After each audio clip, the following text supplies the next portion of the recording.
ഞാൻ എങ്ങോട്ടാണ് പോകുന്നതെന്ന് നിങ്ങൾക്ക് എല്ലാവർക്കും മനസ്സിലായി കാണും. കൊട്ടണശ്ശേരി ഉത്സവത്തിൻ്റെ ഭാഗമായിട്ട് ഇന്ന് മ്യൂസിക്കൽ ഫ്യൂഷൻ പ്രോഗ്രാമാണ്. അതായത് വയലിനും ഓടക്കുഴൽനാദവും ചെണ്ടമേളവും എല്ലാം കൂടിയിട്ടുള്ള മിക്സ് ആയിട്ടുള്ളൊരു ഫ്യൂഷൻ പ്രോഗ്രാമാണ്. അപ്പോൾ അത് കാണാൻ വേണ്ടിയിട്ട് പോവുകയാണ്. അത് മാത്രമല്ല, നമ്മുടെ തെയ്യം കൂടി ഉണ്ടാവുമല്ലോ, തെയ്യത്തിനെയും പ്രോഗ്രാമും ഒക്കെ കാണാൻ വേണ്ടിയിട്ട് പോവുകയാണ്. അപ്പോൾ നിങ്ങൾക്ക് കൂടി ഞാനൊന്ന് ഷെയർ ചെയ്യുന്നു കേട്ടോ. അപ്പോൾ ഇതാണ് സ്റ്റേജും കാര്യങ്ങളൊക്കെ. അപ്പോൾ നമ്മുടെ സ്വന്തം കണ്ണൂർക്കാരാണ് വന്നത്. അപ്പോൾ നമ്മുടെ കൊട്ടണശ്ശേരി എന്ന് വെച്ചാൽ കണ്ണൂർ ജില്ലയുമായിട്ട് ഭാഗമാണല്ലോ. അപ്പോൾ നമ്മുടെ കണ്ണൂർ കലാസമിതിയുടെ പ്രോഗ്രാമായിരുന്നു. അപ്പോൾ നമുക്ക് എല്ലാവർക്കും അറിയുന്നൊരു ആൾക്കാരായിരുന്നു. അപ്പോൾ അടിച്ച് പൊളിച്ച് ആ പ്രോഗ്രാം അങ്ങനെ കഴിഞ്ഞായിരുന്നു. അപ്പോൾ നിങ്ങൾക്ക് വേണ്ടി ഞാൻ ജസ്റ്റ് ഒന്ന് കാണിച്ചു തരാം കേട്ടോ. ക്ഷേത്രകളിയാട്ട് മഹോത്സവത്തോടനുബന്ധിച്ച് ഏതൊരു ആകാംക്ഷയോടെ കാത്തിരിക്കുന്നു കണ്ണൂർ ഏകതാളം കലാസമിതി അവതരിപ്പിക്കുന്നു മ്യൂസിക് വയലിൻ ഷോ. ഏതാനും നിമിഷങ്ങൾക്ക് വേദിയിൽ അരങ്ങേറാൻ പോവുകയാണ്. വേദിക്ക് പല ഭാഗങ്ങളായി നിൽക്കുന്ന ഭക്തജനങ്ങൾ, കലാസ്നേഹികൾ, വേദിക്ക് മുന്നിലെ കോമ്പൗണ്ടിൽ വന്നിരുന്ന വളരെ ഗംഭീരമായിട്ട് നമ്മുടെ ആഘോഷം ഇങ്ങനെ നടന്നുകൊണ്ടിരിക്കുകയാണ്. അപ്പോൾ ഇന്ന് മൂന്നാമത്തെ ഡേ ആണ് കേട്ടോ. അപ്പോൾ എല്ലാ ഡേയും ഇതുവരെ കഴിഞ്ഞ ഡേയ്സൊക്കെ പരിപാടിയായിരുന്നു. ഇന്നും അതുപോലെ തന്നെ പരിപാടിയുണ്ട്. അപ്പോൾ നെക്സ്റ്റ് ഡേ എന്ന് വെച്ചാൽ നമ്മുടെ കാഴ്ചയും അതിമനോഹരമായിട്ടുള്ള കട്ട വെയിറ്റിംഗ് ആയിട്ടുള്ള ഡേ ആണ്, കാഴ്ചക്കും വെടിക്കെട്ടിനും വേണ്ടിയിട്ട്. അപ്പോൾ നെക്സ്റ്റ് അതാണ്. അപ്പോൾ അത് തീർച്ചയായിട്ടും ഞാൻ നിങ്ങളിലേക്ക് എത്തിക്കുന്നതായിരിക്കും. അപ്പോൾ ഈ ഒരു പ്രോഗ്രാം നിങ്ങൾ കാണും കേട്ടോ. ജസ്റ്റ് കൊട്ടണശ്ശേരി മഹാക്ഷേത്ര കളിയാട്ട് മഹോത്സവത്തോടനുബന്ധിച്ച് കണ്ണൂരിന്റെ ഇളയ കലാകാരന്മാർക്ക് എന്നിങ്ങനെ ഒരു വേദി ഒരുക്കി തന്ന ഇതിന്റെ ആഘോഷ കമ്മിറ്റി മെമ്പർമാർക്കും കൂടിയാണ് ഈ ദൈവസങ്കല്പം. നമുക്കറിയാം, ഇതൊരു പുതിയൊരു ട്രെൻഡായി മാറിയിരിക്കുന്ന ഈ ഒരു കാലഘട്ടത്തിൽ മ്യൂസിക്കൽ ശിക്കാരിമേളം വയലിൻ ഷോ നിങ്ങൾക്ക് വേണ്ടി സമ്മാനിക്കുകയാണ്. നാടപ്പാട്ട് കേൾക്കുന്നത് പോലെയോ ഓർക്കസ്ട്ര ഗാനമേള കേൾക്കുന്നത് പോലെയോ ഈ പ്രോഗ്രാം വീക്ഷിക്കരുത്. കാരണം ഇതിന് അതിൻ്റെതായിട്ടുള്ളൊരു ആവേശമുണ്ട്. ഞാൻ അതുകൊണ്ടാണ് നേരത്തെ പറഞ്ഞത്, ഒരുപാട് മറുവശത്ത് നിൽക്കുന്നവരൊക്കെ ഇച്ചിരി മുൻവശത്തേക്ക് വന്നിരുന്നു കൊണ്ട് ഈ സദസ്സിനെ ഒന്ന് ഭംഗിയാക്കി തീർത്താൽ നമ്മുടെ പ്രിയപ്പെട്ട ഏകതാളത്തിന്റെ 35-40 കലാകാരന്മാർ നിങ്ങളുടെ മുന്നിലേക്ക് വരുമ്പോഴും അവർ ഇവിടെ അതിനനുസരിച്ചുള്ള ശിഖാരിമേളം നിങ്ങൾക്ക് ഇവിടെ സമ്മാനിക്കുമ്പോഴും നിങ്ങളുടെ ആവേശമാണ് ഈ ഒരു പ്രോഗ്രാമിന്റെ ഏറ്റവും വലിയൊരു എനർജി. തീർത്തും പ്രോഗ്രാമിന്റെ ആദ്യം മുതൽ അവസാനം വരെ ആ ഒരു ആവേശം നിങ്ങളുടെ ഭാഗത്തുനിന്നുണ്ടാവണം. കാരണം ഇതൊരു ലൈവ് മ്യൂസിക്കൽ വയലിൻ ഷോ ആണ്. തീർത്തും ഈ പ്രോഗ്രാമിന്റെ ആദ്യം മുതൽ അവസാനം വരെ ആ ഒരു ആവേശം ഉണ്ടാവില്ലേ? ഉണ്ടെങ്കിൽ അത് തരാമെന്ന് ഉറപ്പുണ്ടെങ്കിൽ ഒരു നല്ലൊരു കയ്യടി പോരട്ടെ പ്ലീസ്. ഒട്ടും പിശുക്ക് കാണിക്കേണ്ട ഈ ഒരു പ്രോത്സാഹനത്തിന് നിങ്ങൾ നൽകുന്ന എനർജി പോലെയാണ് നമ്മുടെ പ്രോഗ്രാമിന്റെ ആവേശം. അതുകൊണ്ട് ഒരിക്കൽ കൂടി ഓർമ്മപ്പെടുത്തിക്കൊണ്ട് നിങ്ങൾ ഏവരെയും മ്യൂസിക്കൽ വയലിൻ ഷോയിലെ ഇന്നത്തെ ഈ പ്രോഗ്രാമിലേക്ക് ഒരിക്കൽ കൂടി സ്നേഹോഷ്മളമായി സ്വാഗതം ചെയ്തുകൊണ്ട് ഏകതാളത്തിന്റെ വയലിൻ ഷോ മ്യൂസിക്കൽ ശിഖാരി മേളത്തിന്റെ പ്രോഗ്രാമിന് തുടക്കം കുറിക്കുന്നു. നമുക്ക് ആദ്യത്തെ നമ്മുടെ പ്രിയപ്പെട്ട കലാകാരി ഗൗരി കൃഷ്ണ, ആലപ്പുഴക്കാരിയാണ്, +1 വിദ്യാർത്ഥിനിയാണ്. ഒരുപാട്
പാട്ടിലും അത് മോശമായി പോവില്ലേ?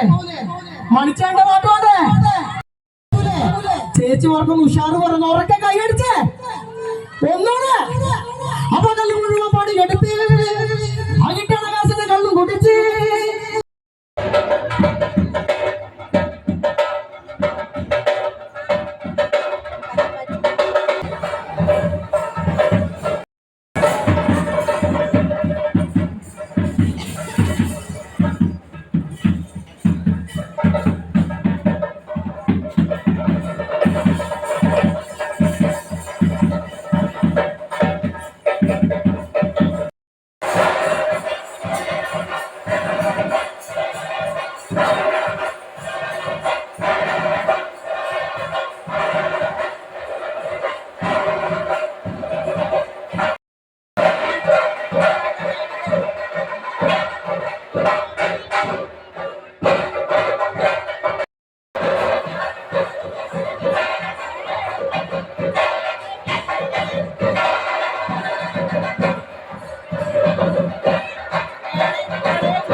തെയ്യമൊക്കെ കണ്ടിട്ട് വീട്ടിലേക്ക് പോകുമ്പം ജസ്റ്റ് ഓഡിറ്റോറിയത്തിൻ്റെ സൈഡിലേക്ക് കൂടി ഒന്ന് നടന്നിട്ട് വീഡിയോ എടുത്തതാണ് കേട്ടോ. ഓഡിറ്റോറിയത്തിൻ്റെ ആ ഒരു ബാക്കോട്ട് സൈഡിലോട്ടാണ് എൻ്റെ വീട് വരുന്നത്.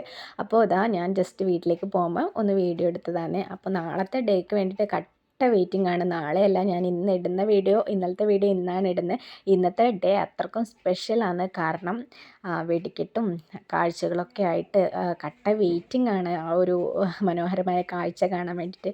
അപ്പോൾ ഉറക്കമൊക്കെ വന്നു. കുറച്ച് ഡേയ്സ് ആയില്ലേ ശരിക്കും ഉറങ്ങാത്തത്. അപ്പോൾ നല്ലപോലെ ഉറക്കമൊക്കെ വന്നിട്ടുണ്ട്. അപ്പോൾ നമുക്ക് വേഗം ഉറങ്ങാം. കാരണം ഇന്ന് ഫുൾ ഉറക്കൊഴിയേണ്ട ഡേ ആണ് കേട്ടോ. അപ്പോൾ ഇപ്പോൾ സമയം 12:30 1 മണിയായി. അപ്പോൾ നാളെ പിന്നെ ഫുൾ ടൈം ഉറക്കൊഴിയേണ്ട സമയമാണ്, വെടിക്കെട്ടും കാഴ്ചകളൊക്കെ ആയിട്ട്. അപ്പോൾ നമുക്ക് വേഗം ഉറങ്ങാം അല്ലേ. അപ്പോൾ നാളെ കാണാം. അപ്പോൾ ഗുഡ് നൈറ്റ്, ടാറ്റാ.